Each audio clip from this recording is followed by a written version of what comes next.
बाजरे के खेत का शैतान। यह कहानी एक ऐसे लड़के की है जो रात में अपने खेत की रखवाली कर रहा होता है,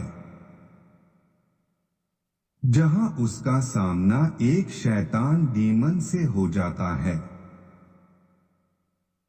पर वो शैतान डीमन उसे कुछ नहीं करता है और उसे छोड़कर चला जाता है। मेरा नाम हैरी है। मैं अमेरिका के कैलिफोर्निया के एक छोटे से गांव सेंट्रल एल फार्मलैंड में रहता था। यह कहानी तब की है जब हमारे खेत में बाजरे का फसल उगी थी। बाजरे की फसल के समय हमेशा किसान लोग खेतों में ही रहा करते थे, क्योंकि खेतों में बाजरे के अलावा सोयाबीन, मक्का और मूंगफली की फसल भी होती थी और गांवों के खेतों में जंगली सुअरों और जंगली हिरणों का बड़ा आतंक था। ये जंगली जानवर फसलों को अक्सर बर्बाद कर दिया करते थे। खेत की रखवाली के लिए अक्सर मेरे फादर ही जाया करते थे। एक बार उन्हें गांव का बाहर दूसरे गांव जाना था और उस गांव से केवल अगले दिन ही वापस आ सकते थे, क्योंकि वो गांव हमारे गांव से काफी दूर था। तो उन्होंने मुझसे कहा कि आज तुम्हें खेत पर रुकना है और खेत की रखवाली करनी है। मुझे इस चीज से काफी नफरत थी। रात को खेत में रखवाली करना ऐसा भी नहीं था कि मैं कभी खेत पर नहीं रहता था। मैं खेत में केवल दिन के समय ही जाता था। मुझे रात में थोड़ा डर भी लगता था। खैर, मुझे जाना तो था ही। मैं शाम को ही खेत में चला गया और शायद जो लोग गांव में रहे हो उनको पता हो कि गांव में अक्सर खेतों के बीच में 4 डंडे गाड़कर उन 4 डंडे पर एक छत का निर्माण कर दिया जाता है। हमारे यहाँ इसे डोम कहते हैं, जिन पर से आप पूरे खेत पर नजर रख सकते हैं तथा उस पर आराम कर सकते हैं। वैसे तो गांव के और लोग भी खेतों में रात में रखवाली का काम करते हैं, पर हमारा खेत गांव से थोड़ा दूर था। हमारा खेत काफी बड़ा भी था, जिस कारण से खेतों के बीच में होने पर भी खेत से बाहर निकलने में ही 10 मिनट लग जाते थे। मेरे खेत के आसपास बहुत सारे बड़े बड़े पेड़ लगे थे। रात के समय जब तेज हवा चलती और चांद की रोशनी होने पर वह पेड़ मानो ऐसे लगते जैसे कि कोई बड़ा सा राक्षस नींद से उठ खड़ा हुआ हो। मेरे खेत का कुआं उन्हीं पेड़ों के पास में था, जिस कारण से मुझे और अधिक डर लग रहा था। इस कारण मैंने रात होने से पहले ही अपने पीने का पानी भर लिया। मैंने अपने पास एक बड़ा सा लकड़ी का डंडा रख लिया था, ताकि अपनी अपनी सुरक्षा की जा सके। रात का समय हो गया था। उस दिन आसमान साफ था, चांद की रोशनी भी थी, जिससे आसपास ठीक ठीक देखा जा सकता था। मैंने अपने ऊपर एक चद्दर ओढ़ रखा था। मौसम ठंडा था और मुझे थोड़ी ठंड भी लग रही थी। पर मैं सोया नहीं था। मैं जाग रहा था और मैं आसमान को देख रहा था। थोड़ी देर बाद तेज हवाएं चलने लगी। आसपास के पेड़ साय साय की आवाज करते हुए हिल रहे थे। चांद की रोशनी में ऐसे प्रतीत हो रहे थे जैसे कि कोई बड़ा सा राक्षस जिसकी तोंद बाहर निकली हुई हो और जिसके हाथ में एक बड़ा सा कांटेदार भाला हो और वह अनंत प्रयास करने के बावजूद भी मेरी ओर ना बढ़ पा रहा हो। मैं बस यही सब सोचकर अपना समय गुजार रहा था। मुझे हल्का हल्का डर भी लग रहा था, पर इतना भी नहीं कि मैं डर के अपने घर ही भाग जाऊं। बाजरे की फसल बड़ी हो चुकी थी। बाजरे की फसल इतनी बड़ी थी कि खेत के अंदर होने पर बाहर का देख पाना संभव ही नहीं था।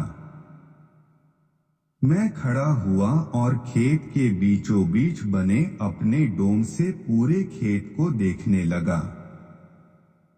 सब तरफ शांति थी। आसपास कोई नहीं था सिवाय कुछ झींगुरों तथा चूहों के। झींगुरों की आवाज से मैं थोड़ा डर रहा था। वैसे तो मैंने कभी भी झींगुरों पर इतना गौर नहीं किया, पर आज पता नहीं क्यों मैं रह रहकर उनकी आवाजें सुन रहा था। एक अजीब सा डर था उन आवाजों में। थोड़ी देर बाद मैं सोने जा रहा था, पर जैसे ही मैं सोने गया,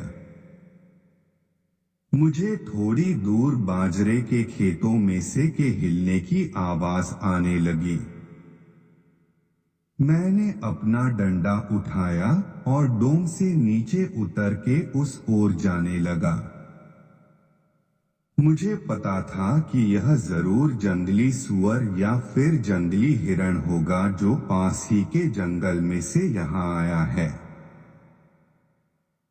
हमारा खेत जंगल के बिल्कुल बगल में था। मैं धीरे धीरे उस तरफ बढ़ने लगा जहां पर वह जानवर था। अब मैं उस जगह पर था जहां पर से बाजरों के हिलने की आवाज आ रही थी। वहां पर कोई जानवर नहीं था। वहां पर मैंने देखा कि कई सारे बाजरे के पेड़ों को रौंदा गया था और वह रौंदने के निशान खेतों से बाहर की ओर जा रहे थे। मैं धीरे धीरे उस ओर बढ़ता रहा जिस ओर वह रौंदने के निशान जा रहे थे। धीरे धीरे मैं जंगल की ओर बढ़ रहा था, पर मुझे डर नहीं लग रहा था बल्कि बहुत गुस्सा आ रहा था, क्योंकि उस जानवर की वजह से हमारे खेत का काफी नुकसान हो चुका था। मैं अपने खेत से बाहर निकल चुका था। अब मैं जंगल की सीमा पर था। मैं जंगल की सीमा पर खड़ा था जहां से आगे काफी बड़ा और घना जंगल था और मेरे पीछे मेरा खेत और मेरा गांव था। मुझे समझ नहीं आ रहा था कि क्यों मैं यहाँ खड़ा हूँ। मुझे वापस अपने खेत में लौट जाना चाहिए, पर एक अजीब सी शक्ति मुझे उस जंगल की ओर बुला रही थी। मैं धीरे धीरे उस जंगल की ओर बढ़ता चला गया। मेरे पैर अपने आप चल रहे थे। मेरा खुद पर कोई नियंत्रण नहीं था, पर धीरे धीरे मैंने अपने आप पर काबू पाया। मैंने उन निशानों का पीछा किया और एकदम से मेरी सांस थम गई। मैंने देखा कि सामने मुझसे थोड़ी दूरी पर एक मरा हुआ हिरण पड़ा था, जिसके पास में एक लंबा और पतला सा कोई बैठा था, जो उस हिरण को पकड़े था। वह कोई उस हिरण को फाड़ रहा था अपने नाखूनों से। उसने अब उस हिरण को खाना शुरू कर दिया था। 2-3 सेकंड तक तो मुझे विश्वास ही नहीं हुआ कि क्या हो रहा है। कहीं मैं कोई सपना तो नहीं देख रहा हूं? पर यह कोई सपना नहीं था। हकीकत मेरे सामने थी। मैं अब अपने कदम पीछे बढ़ाने लगा। मैं हर कदम फूंक फूंक कर चल रहा था। मैं उसे पता नहीं लगने देना चाहता था कि मैं यहां हूं। वह अभी भी उस हिरण को खाने में व्यस्त था। पीछे बढ़ते हुए अचानक से मेरा डंडा नीचे गिर गया और एक आवाज हुई जिसे सुनकर वह कोई उठ खड़ा हुआ। उसके हाथ में हिरण का सिर था, जिसे उसने दूर फेंक दिया था और इधर उधर देखने लगा। तब तक मैं भी एक पेड़ के पीछे छुप गया। मेरी सांस फूल रही थी, पर मैंने अपने मुंह पर अपना हाथ रख रखा था। मैं धीरे धीरे वहां से जाने लगा, पर वह मुझे देख चुका था। मैंने भी अब उसे देखा। वह मुझसे बहुत ज्यादा लंबा था और उसकी आंखें लाल थी, जिनमें देखते हुए मैं उसके वशीभूत होने लगा। पर मैंने खुद पर काबू पाया। वह एक लंबा 2 बड़े बड़े सिंग वाला शैतान डीमन था। वह मेरी ओर आने लगा। मैं भी अब अपनी पूरी रफ्तार से वहां से भागा, पर मैं जंगल के कई अंदर था। पर उस समय चांद की रोशनी में मुझे थोड़ा रास्ता दिख रहा था। वह शैतान डीमन घुर्राया। उसकी गुर्राहट ने पूरे जंगल को हिलाकर रख दिया। वह भी मेरी तरफ तेजी से बढ़ रहा था। पर मेरी किस्मत अच्छी थी। मैं जंगल से बाहर आ गया था, पर वह अभी भी मेरे पीछे ही था। मैं बहुत तेजी से भागा और भागते हुए 2 लोगों से टकरा गया। वो मेरे अंकल ब्रायन और निकोलस थे। वह मेरे फादर के काफी अच्छे दोस्त थे और उनका खेत हमारे खेत के पास में ही था। उन्होंने कहा कि तेरे पापा ने हमसे कहा था कि रात में तुझे और खेत को देख आए।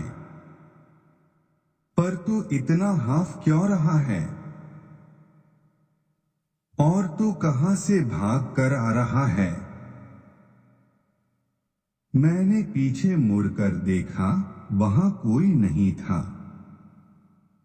वह कहीं गायब हो गया था। मैंने उन्हें सारी बात बताई। मैंने उन्हें वह जगह भी बताई जहां बाजरों के रोंदे जाने के निशान थे। सुबह होने पर मैं उन्हें उस जगह ले गया